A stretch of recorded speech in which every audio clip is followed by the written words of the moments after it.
Jeune femme, adolescent, adolescente, que par peur, son mari doit trouver la légitime défense de ne même pas se promener avec elle dans le village. Mais dites-moi, est-ce qu'on peut empêcher l'odeur d'un agréable aloco, grillé à 12h30, au fin fond de sa cuisine, d'aller jusqu'aux narines du voisin célibataire de la 5e porte café? Jamais. Et oui. Toi, le chargeur d'Élysée, comme on le dit chez nous, n'était pas riche du tout. Il était pauvre, très pauvre. Et pour subvenir aux besoins de sa maisonnée, il travaillait dans les champs du roi, du juge et du devin. Les 3 personnalités les plus influentes du village s'étaient éprises de convoitise pour la peine ici. Et pour arriver à leur fait, ils n'allaient pas du dos de la cuillère. Un jour, au juge de dire ouvertement à toi: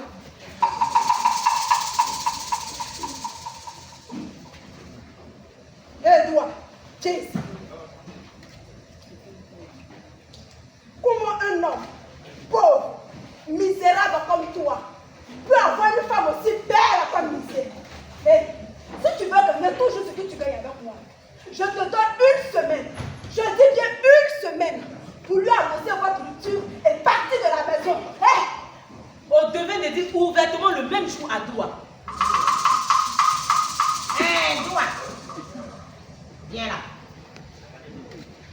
Tu sais que tu es une très belle femme.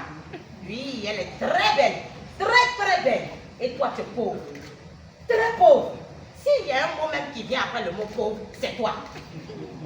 Dis-moi, que vas-tu faire pour t'occuper d'elle si tu perdais ton petit boulot chez moi? Hein? Les ancêtres m'ont dit que cette femme-là n'était pas faite pour toi. Il faut la libérer. Il faut la libérer. Libère-la. Libère-la. Le roi d'être un peu plus direct qu'un autre jour. Toi, et ta femme, elle va bien. Tu sais, elle me ferait une magnifique 6e épouse. Tu me la ramènes dès demain matin pour que je la salue en main propre. Chaque jour, doit recevoir ce genre de menaces et de pression à la terrasse des Atalakou de couper décalé à la facte. Chaque jour, le bonheur d'avoir une si belle femme se transformait et se confirmait en malheur. Chaque jour, le labeur de labourer la terre pour subvenir à ses besoins s'éteignait. Et un jour, alors qu'il réclamait son dû auprès de ses employeurs, au roi de dire le même jour. Doua,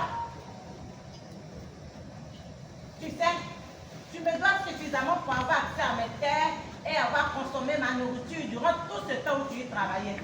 Cela vaut 2 sacs d'or. Tu me payes dès demain matin. Sinon, je t'accuse de voleur et je te ferai pendre. Ou soit, tu me donnes ta femme en guise de compensation. Au juge de dire le même jour. Hé, Doua,